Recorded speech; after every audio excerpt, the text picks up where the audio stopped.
Today on TimesCast, Let him through. billionaire hedge fund chief Raj Rajaratnam is convicted on all 14 counts.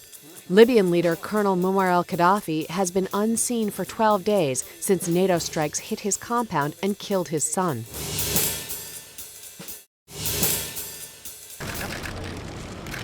A jury has found Raj Rajaratnam guilty of insider trading and conspiracy. Gentlemen, let him through. One of the biggest insider trading prosecutions ever began on October 16, 2009, when authorities arrested 6 people connected to the hedge fund Galleon Group.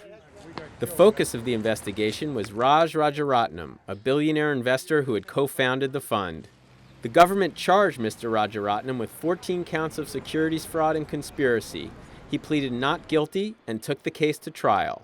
The prosecution had secretly recorded more than 2,400 of Mr. Rajaratnam's telephone conversations. 45 of those recordings were played during the trial, and several cooperating witnesses also testified against Mr. Rajaratnam. The defense argued that the confidential information Mr. Rajaratnam was trading on was already public.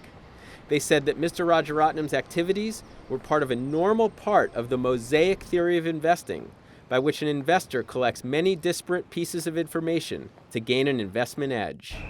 I'm outside the federal courthouse with Azam Ahmed, who covered the Raj Rajaratnam insider trading trial. Azam, take us inside the courtroom. What happened this morning? Well, the courtroom was packed. Everybody filed in. Once the verdict was read, it was kind of a scramble. And what does this mean for insider trading cases generally? The government's been very aggressive in pursuing insider trading at hedge funds. What now? I think this is a big victory for the government. This was the 12-point buck case. I mean, Raj was the target, and now that he's been convicted on all 14 counts that they charged, I think it bolsters their pursuit of these cases. In Misrata, Libya, rebels stormed and took over the city's airport, claiming one of the most significant victories of the conflict.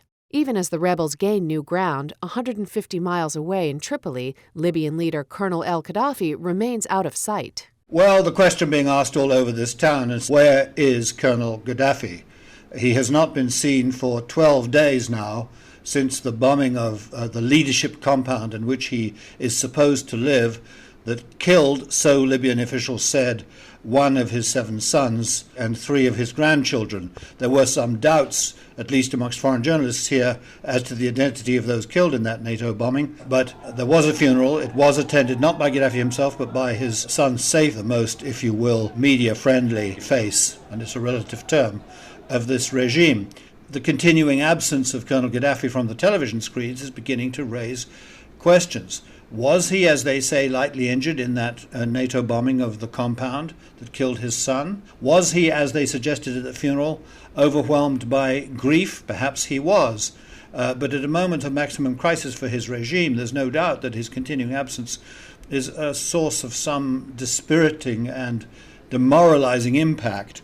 The Libyan officials, for their part, of course, question the legality of all of this. They know very well what Resolution 1973 of the Security Council said about the bombing campaign, that it was for the protection of the Libyan people. They say, where is the protection in all of this? My reading of it, listening to NATO officials, who we watch here in the television sets in the lobby of the hotel. The targets we're after is to stop Mr. Gaddafi, to give orders to his troops to keep slaughtering the civilians. That's why we're after command and control centers. They said that the targets were control and command structures. Is that NATO, for its own obvious purposes, has determined that Colonel Gaddafi himself is the most important control and command structure of all, and that makes him a legitimate target.